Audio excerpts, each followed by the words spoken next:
Welcome to the Supporting Chaos podcast. I'm Sammy. Sorry I'm late. Of course you are. Sorry I'm late. What's on your shirt? Could be throw up. I think I have a stain remover. I think this is yours. Oh, yeah. Oh, you have wipes. That'll do. Oh my gosh, guess what? Let's hit record first. Welcome back to the Supporting Chaos podcast. First of all, how are you feeling? Why did you drive? I made it. Sammy just got surgery, and she wasn't supposed to drive for 2 weeks. I asked her if she wanted me to drive her, but I have a therapy appointment like right after, and I do it in the car on the side of the road, which is, why I'm in therapy. Her husband wants her to Uber home, though. Literally, my husband is like so nervous about me. He's like, just, babe, if you, he texted me, he was like, babe, if you're hurting at all, just Uber home. I'll come get your car. I was like, I'm going to be okay. But I mean, I guess I'm 8 days out, they said. And I don't think it's like, I'm not dangerous. I think it's they're worried about me twisting. Yeah. And I'm not like on pain medicine. I also feel like you know if you weren't. Honestly, I think it's easier because I don't have my kids with me. Because that's where like I'll twist back and be like, no yelling or something. Yeah. As you yell, ironic. I know, isn't that the most ironic thing? Yeah, I know. So this episode, we are talking about something that's pretty big in all of our lives right now, if we want to admit it or not, but technology, and we're going to kind of hit everything about it. We're going to talk about like screen time in our house. I really don't want to, but we're going to talk about sharing our kids online as influencers, and I know a lot of people have opinions about that. We're going to talk about screens in school and just kind of everything safe technology use, cell phones, all of the things. So let's get into it. You know, it's really funny. What? So we started Supporting Chaos thinking we were going to do a podcast from day one. Like everything else that happened was not expected. Yeah. But this is the one thing that we wanted to do. And this was now however many years ago. But I remember we were in an Uber. Going back, I don't know, we probably had a couple drinks and, we had this conversation. We've had a bunch of these, like, but it was the first time, and I mean, we had to have, like, the kids were pretty little. And I remember it was a really interesting conversation. Yeah.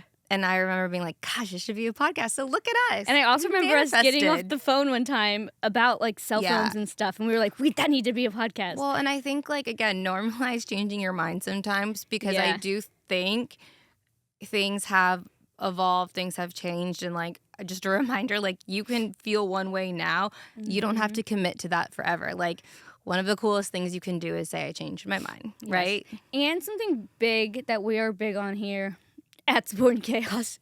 That sounds like a weird thing to be like. But we really believe in that you can have different parenting rules and you can parent different, and that is totally okay. There's not one way that's right. And so whether you agree with what we do or what we think or not, or you do. Yeah, and I mean, I think it's such a good discussion too, so let us know, like, y'all's thoughts on it too in DMs or in the comments, because I do feel like it's going to be different for everyone, and that's okay. Yeah, exactly. So let's get into it. We're just going to start with, like, our take on screen time, just because I feel like it gives, like, a good start to it. So, like, do you have rules for screen time? Do you have concerns? Like, what are your, like, thoughts on, like, screen time at your house? So I definitely think it's evolved for me too. I used to be very much like, I don't care. Yeah. And I think a big part of that is my kids. We literally have gone. I started caring, and I've gone less caring, and you've done the opposite. Yeah, yeah, that's actually so true. My kids also, especially my oldest, he's just like wants to be outside and playing. Especially when he was younger. Of course, that's changing now as he gets older a little. But so he didn't even really. Like, I really had to work to find things to keep his. I was like, please watch TV. Like, that was my third. Please. I was like, when she finally would sit through an episode, I was like, yes! Yeah. But I definitely, there have been different times too. I feel like TV and iPads or screens those are two separate categories for me, which I'm sure we'll talk about. So as far as like TV, I don't have strict rules. I also will say, one of my favorite things about being a parent is snuggling them on the couch and watching TV. And maybe that's because I have such high energy, especially my oldest. Like, he doesn't chill very often. Yeah. And one of like the happiest times, like one of the best feelings in my whole life is snuggling on a slow weekend morning and watching TV. And you know what? That brings me joy. Yeah. And so I feel like that's also very important. Yeah. And I'm gonna hit on that a little bit because I wanted to like also talk about like I feel like the comment that I see a lot is, "Oh, are you just gonna use screens to babysit your kids?" Well, yeah, Sometimes, yeah. Yeah, sometimes that is a thing, Mm-hmm. but then sometimes it is like the moments and stuff. But also just like it is okay to use it as a break if you need to. And what's important too that I think we get like a lot of sometimes like moms get like a lot of guilt about it too, like if they're having a bad day that they watch TV all day or something like that, which I think is totally fine. Yeah. And that's something that I actually had to learn and I've evolved with that. But if that fills your bucket to watch TV, then I think that is perfectly Wait, okay. I actually just had a light bulb moment. So on a previous podcast, I remember talking about how skipping school with mommy and watching that movie with her is I bet you that. something that, whoa, this is like, we're having therapy today. I just didn't even think about that. So I had said that I remember skipping school and being sick maybe skipping school or sick, I can't remember, but we were watching this like Brad Pitt movie. And I still remember it. I must have been, I don't know, in middle school. But because that's such a fond memory to you. Yeah. It's probably why it's such a thing. Probably. And I do feel like mommy was so go, go, go, go, go, go, go, go, go. Yeah. That those times when she would like chill were a lot of times, and we're talking, we're laughing, we're snuggling, we're touching, like holding, like that's wow. So I really never cool. thought of that until right now. That is kind of wild. I love a light bulb moment. I know. Doesn't happen very often. There's not a lot of brain cells up there. I don't think we don't really have that many. In the beginning, I had like certain limits on like times that my oldest could watch, like 30 minutes when she was like this age, whatnot. But now I don't think I care as much about time. I care about what they're watching. Yeah. Because I started to do something like a year ago where they're not allowed to watch a new show unless it's with me first. So if they want to watch something for the first time, it's with me. And there has been shows that a lot of people, a very common show that I watch and I'm like, wait.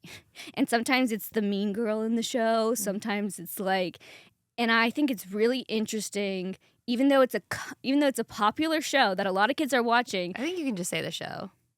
I don't even know what it's called. It's like that ladybug-looking show on I know what you're Netflix. talking about. And my kids loved it. And it's like a common show. Yeah. It's like top 10 on Netflix kids shows. Interesting. And it's got this like really mean girl mentality about it. And I was like, and then there's like another one. It's on Amazon, I think. It's like Nastia.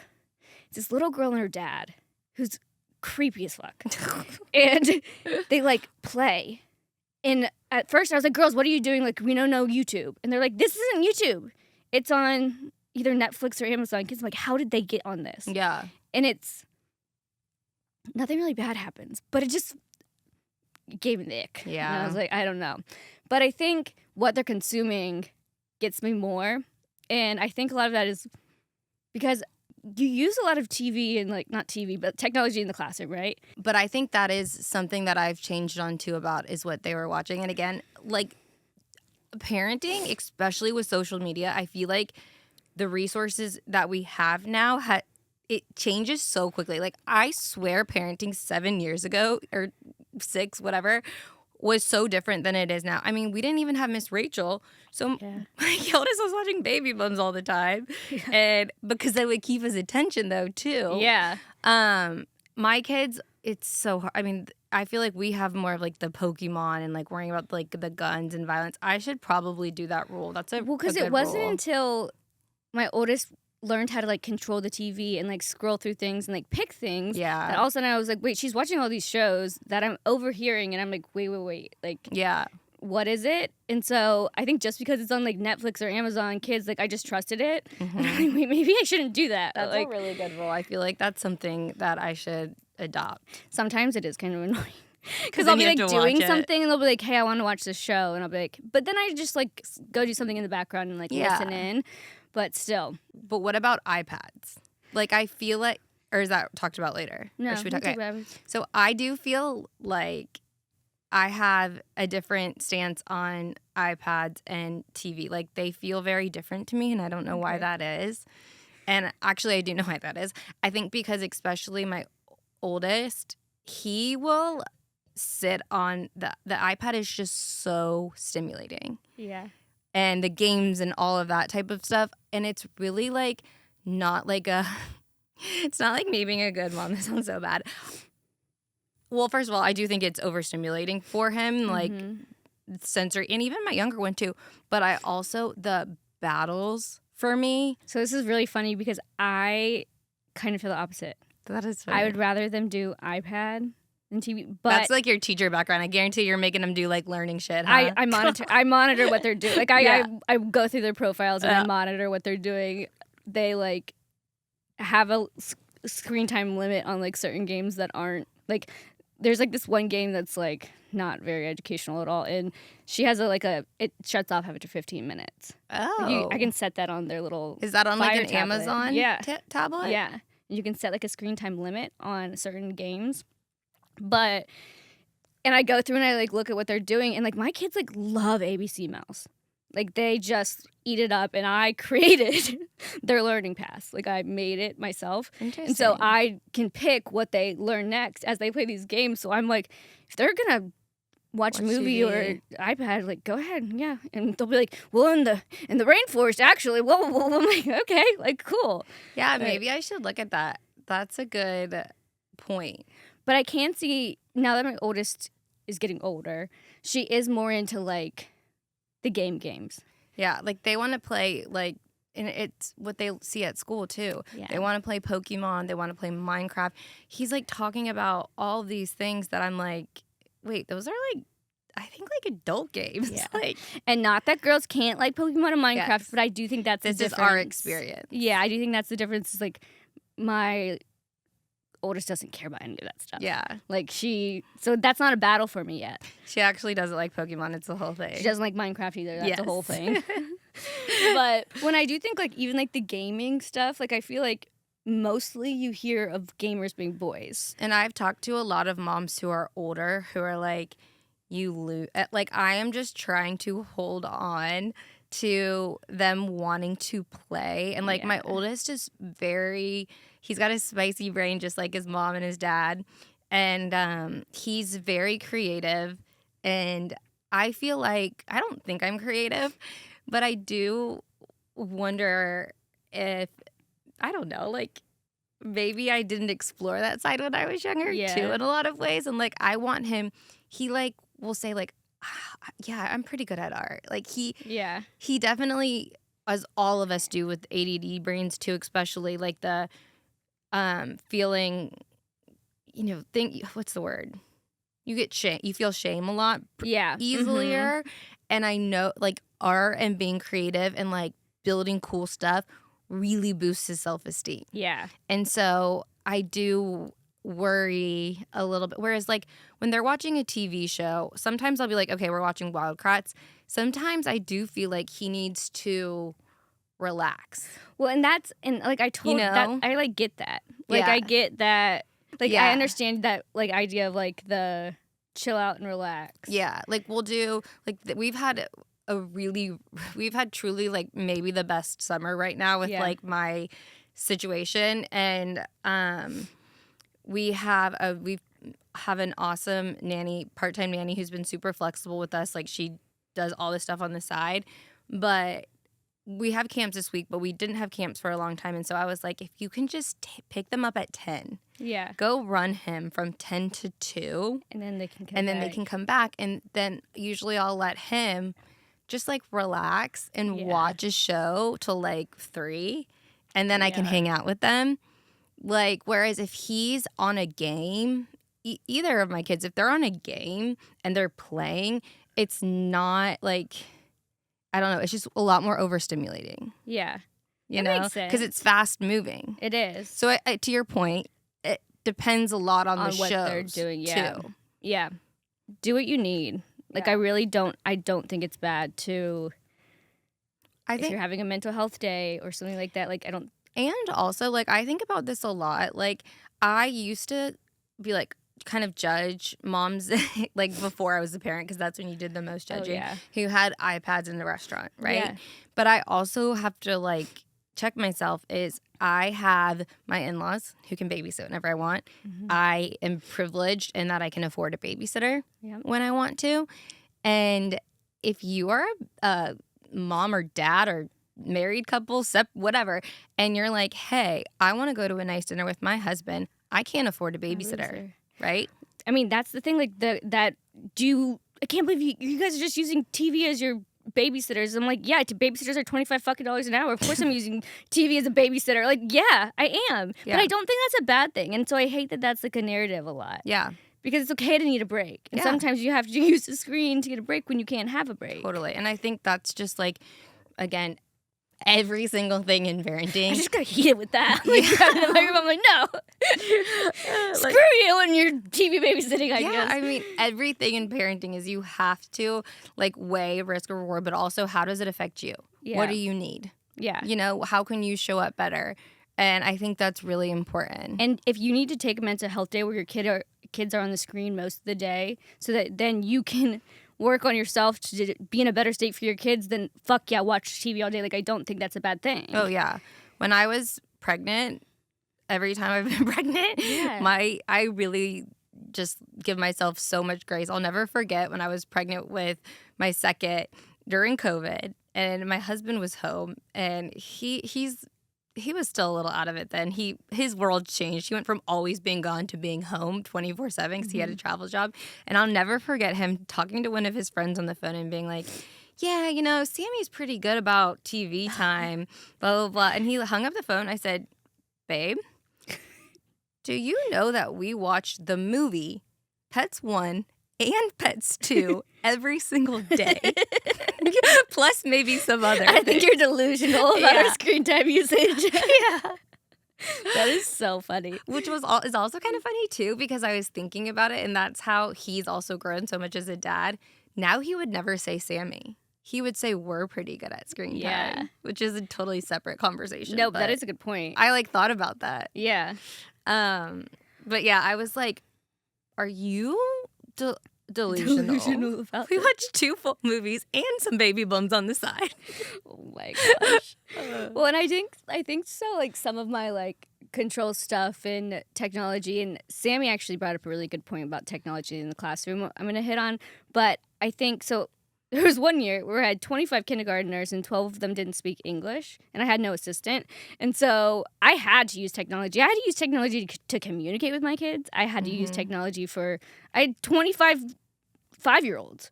And so I do think, and that's when I really learned that technology can be a cool Also, tool. we need more support for teachers than that shit. Yes, but amen. Side note.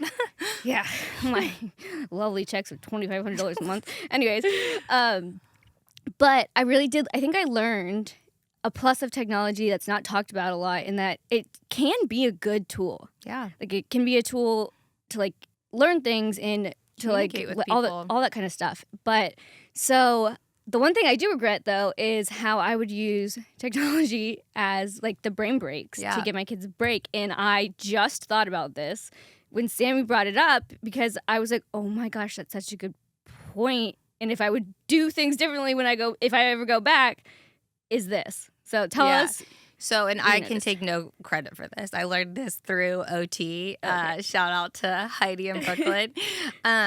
But so my son's kindergarten teacher is using brain breaks a lot. Like so many teachers did. Like, I remember our first conversation with her at the beginning of the year, and I said, he really needs to like move his body. He can't sit still. And I remember her saying, oh, we do a lot of brain breaks. We have 2 recesses. I and think I was moving like, your body. Great. Yeah, we all do.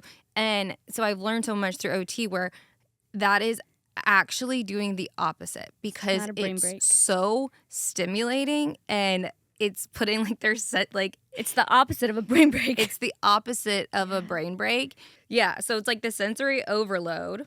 Yeah. Lack of body regulation too, because you're going so fast and unstructured, and executive function overload. So I truly think no matter what, if you have a spicier brain or probably a normal brain, but you're just a kindergartner, it's literally doing the exact opposite of what you need. And so what I've learned through OT is things that actually help more, which is so freaking funny, is things like heavy work. So slamming his body against this couch, the things that we tell them not to do is actually like more regulating. Well, like when you were telling me all this too, I immediately thought to some of my more hyperactive kids, and it was the very calm, cool, and collected kids that were so into the brain breaks. And the more hyperactive kids were the kids that were falling against the other kids and like getting in trouble during the brain break time. And I'd be like, come on, guys, like this is the time we're supposed to have fun. And Which actually falling into the kids too is probably them trying to regulate. But like if I would go back, I think I would do like either having like sensory things with like how you do like the slime and you take the thing, or like let's all go for a walk outside, something really quickly that can be a 5-minute thing that they have an option, or just have like brain break bins. Yeah, everyone go pick what you want to do. Do a sensory thing. Like, it is crazy. And I think like we talk about this all the time. And again, this is no teacher's fault because it's no shame. I mean, I'm saying I did it too.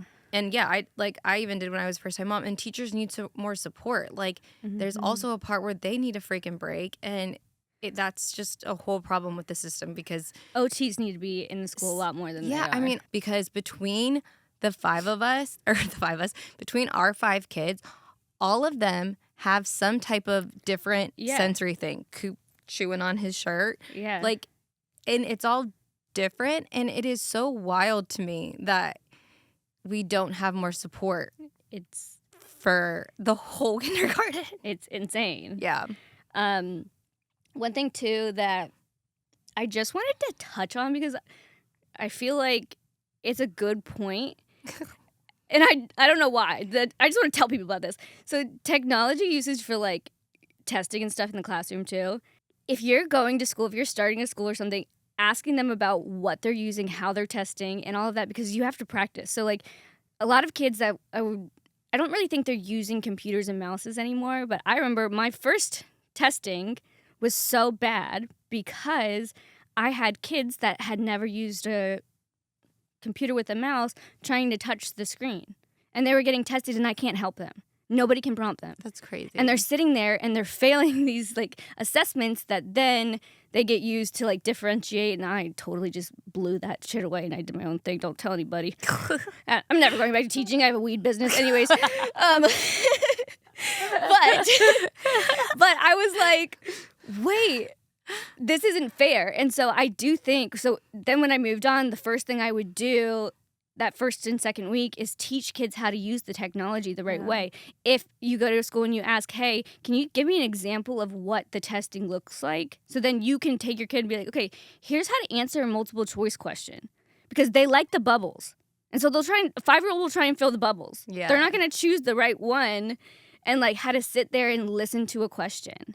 And like things like that. If you want them to be accurately tested so that you can have an idea and the teachers can have an idea where they actually are, I say throw out the test. Just kidding. I wish we could. I really wish we could. Yeah. But I think a lot of it, but though, to your point, that's a good point. Because then they use the test to work on their progress the rest of the year. Yeah, and I think probably especially like where you were at a Title I school too, with how many of the kids like didn't even speak English. Like, I mean, when I taught first grade online during COVID, they didn't learn anything. Yeah.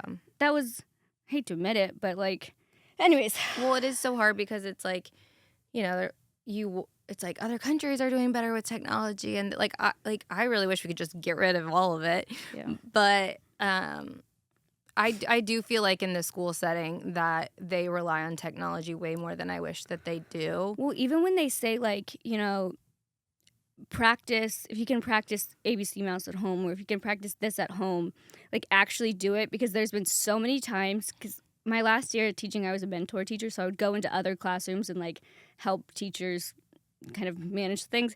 And so many times I would go and I would look at the kids that are on the technology center, and none of them know what they're doing. Yeah. Because they don't practice, and the teacher sees them log in and thinks that they know, and is, once again, taking that data, and they're just like, oh, I don't know what to do this. I like to click this. Yeah. And I'm like, okay.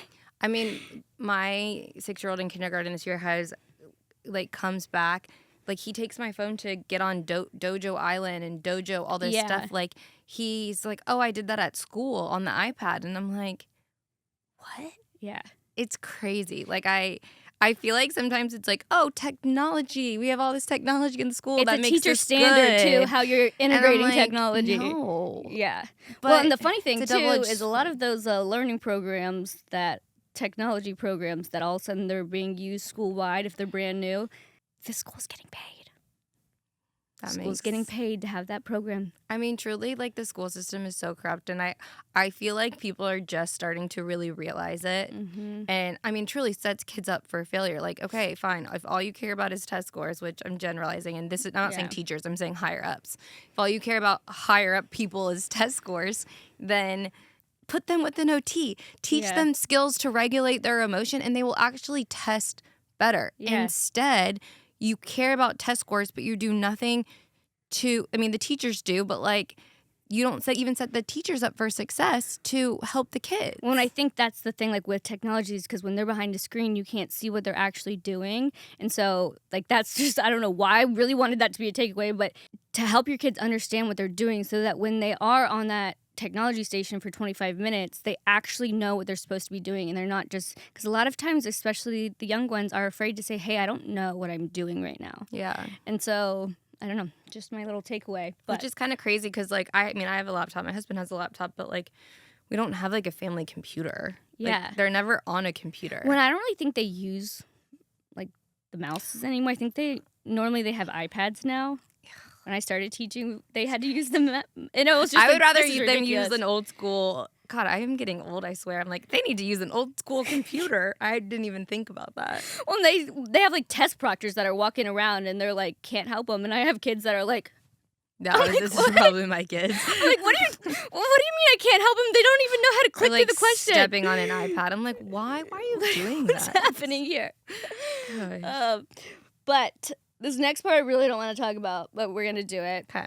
A lot of people have big opinions on sharing your kids online as influencers. And I was thinking about it the other day, and I have this really interesting point that I'm excited to tell Sammy about. Yeah. But influencers love to get...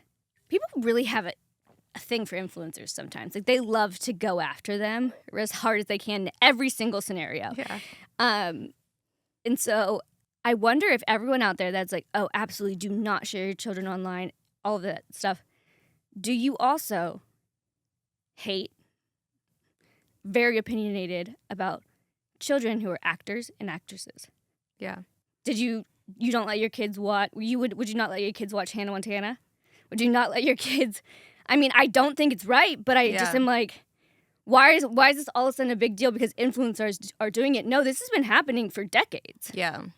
And I don't think, I mean, I'm not saying, like, sharing kids is, like, right, but I just think it's something that's being zoned in on that's already been a thing. Yeah. And it's probably because people can, like, a lot of people and will just, like, don't, it's hard for them to really, like, put themselves in someone else's shoes that feels so different from their life. Yeah. Whereas, like, a normal kind of ish relatable influencer feels more like them. Yeah. I don't know. But isn't that, like, interesting? Because it's not a new thing. I mean, I feel like there's always, like, and I don't know how much it was, but now we know, like, a lot about, like, child actors like with and that stuff. whole and, like, documentary that came out. all of it. But it's a very interesting topic, and I definitely am not an expert on it, and I feel like I know where I am right now, but I have thought about changing. I might change my mind a lot. Yeah. So right now I feel like Gracie is not showing her kids at all, which I totally understand. I've very much scaled back, and I'm trying to say, I keep slipping on the podcast, but I try to not use their names. Weirdly enough, that kind of freaks me out more, like 6-year-old, 4-year-old. When we have heard a bunch of, like, influencer horror stories, and I think that's kind of why I decided to stop, because I was just like, they're all so maybe situations, but I'm just like, we also, our account isn't our kids. Yeah. And I feel like that is a big thing. Like the people that are out there that their kid is their whole account. First of all, I hope they're making every single dime and not you because they're the talent. Yeah. Second of all, yeah, I don't know. I don't want to say like I don't like it or not. Like I don't want to. But again, it's like whatever you're comfortable with. Like I've scaled back. I blur their faces now in most videos. I think maybe if sometimes I'm just, it's kind of a lot of work to blur. Yeah. We're also careful though about what we show about them. I mean, I probably share it 1% of the time, but I am very like thoughtful. There is sort of part of me, I'm really good at finding shit out online. Like, yeah. Message me if you got a cheating husband. I'll figure it out. Or like Yeah. whatever your thing is, your best friend, just I'll find it. Like I can pretty much. I'm really good at it. When I made this point to Sammy one time too, Kristen Cavallari doesn't show her kids, and I told Sammy she does now actually, but they're older. I told Sammy one time, I was like, it makes me. I've Googled her kids, which is wild because I've never Googled somebody's kids, but then I wanted to see them. Yeah. Just because she's so pretty and stuff, and I'm like, I want to see if her kids look like her or Jay, and I like wanted to know, and I'm like, if she didn't restrict that access, I probably wouldn't have searched. I probably wouldn't have cared what her kids looked like. And you're a normal person, and I'm mostly. I'm not. I was a teacher, it's okay. Isn't that an interesting point? I always think about that, and I don't know. My opinion might change pretty much now at this point. I'm blurring their faces on videos. I'm very rarely showing them on stories, but our account's still smaller compared to most. Yeah. But I do feel like, and that kind of happened with that Bobby Altoff, remember? Mm-hmm. She's very vocal about not sharing her kids' names and faces.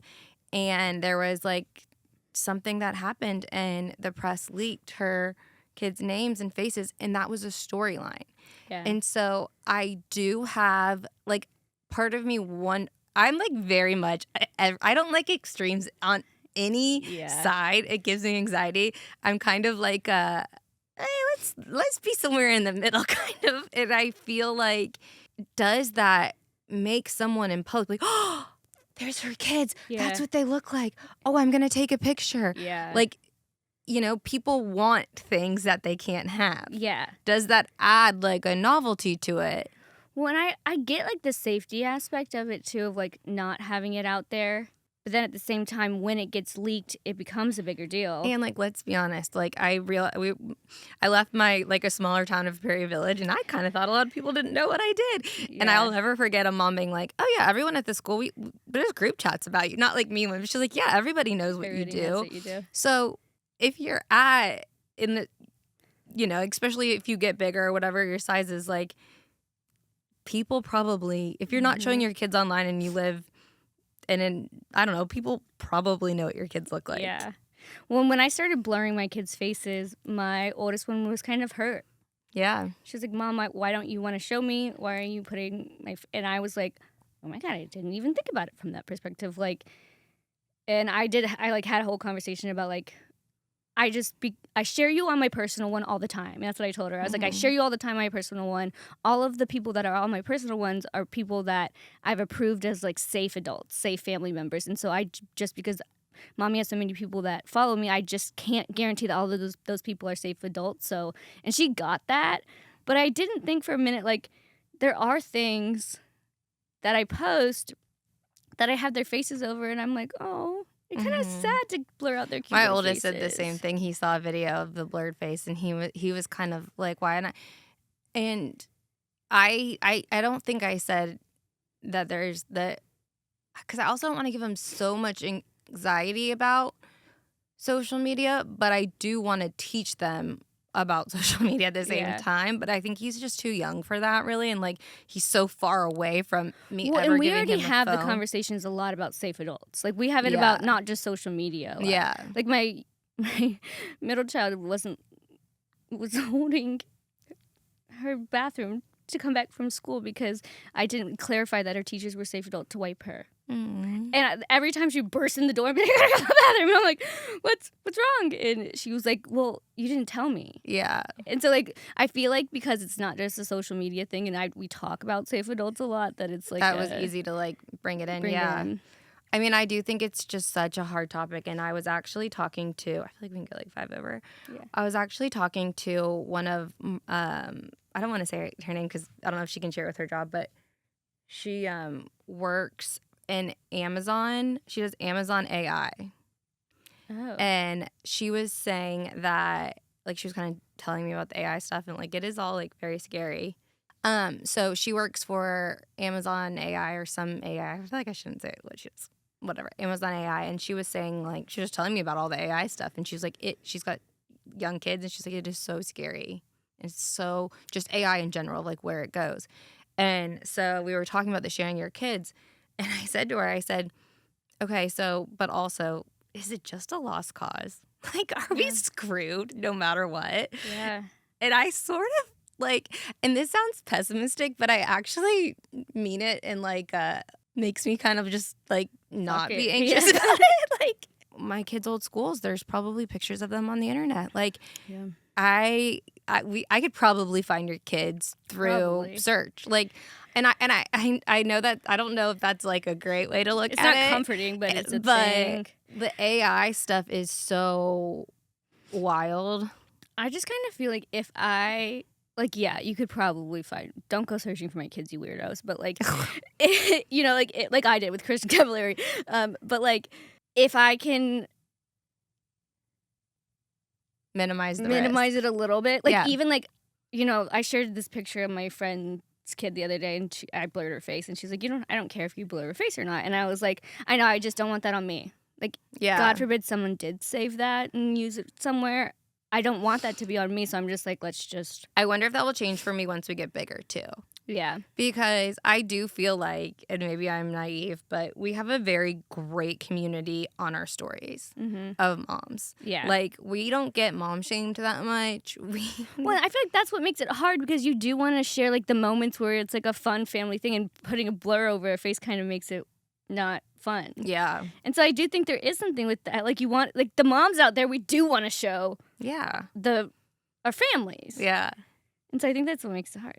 And I think that was a big realization for us at the beginning. We used to show our kids, we didn't even care because no one was talking about it then when we started too. Because again, things have changed so fast, where now I feel like people are mom shaming moms for showing their kids, which is like a whole thing. Well, and that's why I made the point about like the child stars, because I think people are really going crazy, hitting these influencers, calling them the worst parents in the world. And I just am like, okay, you guys are really taking it extreme with something that's been there. Yeah.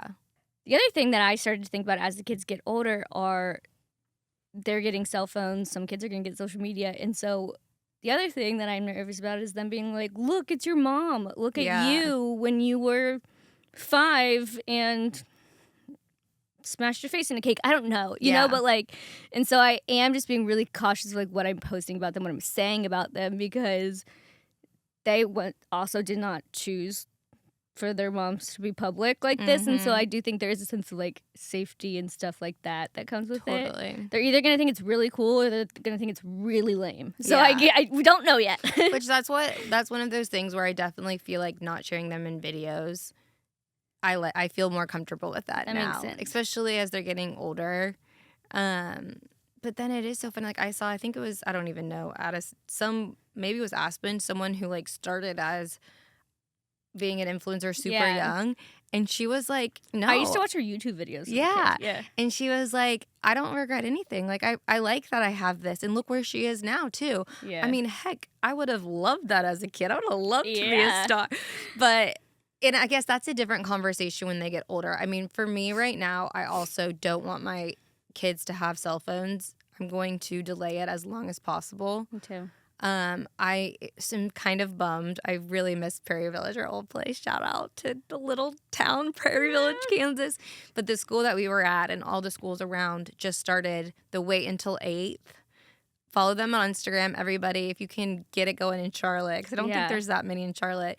It's a really cool organization, and they're just, so schools can pledge. There's a certain percentage that they sign a contract to wait until 8th. And so the kindergarten class, like right when we were leaving, just like signed the contract for that. And I was like, because that does make it easier. It does make it easier if everyone's on the same page. Well, and I think the big thing about waiting for social media and cell phones and stuff like that with your kids is having the the knowledge of like you can be talking to somebody that's not who they are, or people are say a lot more mean things when they're behind a screen, and like if someone says this, it might be more about them than you. So if someone is mean to you online, you need to tell an adult because it could help both of you. Like those kind of conversations. And the freaking, if you check your hidden messages all the time, it's just like mean. No, they're like porn stars. Oh yeah. I know you don't ever check our hidden messages, but like Glad even I on my don't. personal ones, like that's all it is. Yeah, they will somehow in some way find a way. And I think, and like for boys too, I think there's different challenges, but they get targeted too, and there's also a very unhealthy like obsession with like porn and things like that stems from because they can have access to really real porn, to conversations with people at such a young age. Well, I think that's the beauty of like the wait until 8 thing, is because it teaches them to have these valuable conversations face to face before they start having conversations on screens, which is really important. I just wanted to watch our Dr. Phil show the other day, which he's never been interested in anything that we do. Yeah. They actually say that they're like, oh, Gigi's funny. I know, we want to like watch my her videos. Yeah, they're like so not interested usually, but he watched our Dr. Phil episode, which talked about like the realities of motherhood, that things are not always perfect. Yeah. And it was a really cool conversation that I got to have with him too. And so he thinks that's what we do now, is we show that things can be messy and not perfect, but still really good. Yeah. And so like I do feel like there's so many positive things. Like this is all from social media. Yeah. Where you can like focus on that, but they're just too young to. In middle school, there's so many emotions. It's such an emotional time in your life. Justin and I had the conversation the other day, is we're going to put all our girls in therapy before they make it to middle school, just so they can get used to talking and communicating during that time where they don't want to talk to their parents. Yeah. And so, I mean, we can say all this too about cell phones. We're not there yet. They're only in 2nd and 1st grade. But still, I think with how much I feel very cyberbullying, passionately about it. I don't know if I'm gonna wait till 8th, but I want to wait as long as possible. I need you to, because I mean, it's gonna make my life harder. I can try. But I think like the thing is, if you do, and once again, we're in no judgment zone wherever you do it. I think having the conversations around like bullying and knowing all of those things, access to internet, and just like is more important than I think some people. It's not just about the cell phone. And even like there's all of those things, but it's also like, I'm addicted to my phone. Yeah. My husband's addicted to my phone, to his phone. Like, and we're really trying to set better boundaries with that in ourselves, because they're going to learn from us, which that's the whole hard part about parenting, is you got to walk the walk, and that's whatever. But like, I don't want them to just be addicted to looking at their phone, like especially their brains are still forming. I want them to go touch grass and go jump into the lake, and the instant gratification from your phone. Like, we can't handle it as adults. Yeah. Like, I mean, and I'm fine. Like, I would rather them also have that conversation with their best friend on, like, a normal phone that's like an hour-long conversation where they're actually communicating, even though they're not face-to-face. Obviously, I would rather have the face-to-face conversation, but it's like the texting and the messaging and the social media and the filters and all of that stuff that I'm just like, it's just too much. It's too much. It's hard for most adults to navigate. Exactly. So, all right. Well, let us know your thoughts on technology, what you're doing at your house, all that stuff in the comments. Everyone's going to mom shame me for showing my kids 1% No mom of shaming the time. here. No mom shaming here. We don't do that. We don't want your thoughts. We want on us. We want your thoughts on you. Yes. Yeah, exactly. Leave that to yourself. We got enough of that. We listen and we don't judge. We listen, but we we don't do judge. want to hear We want to hear your thoughts. All right. Sweet. That's a wrap.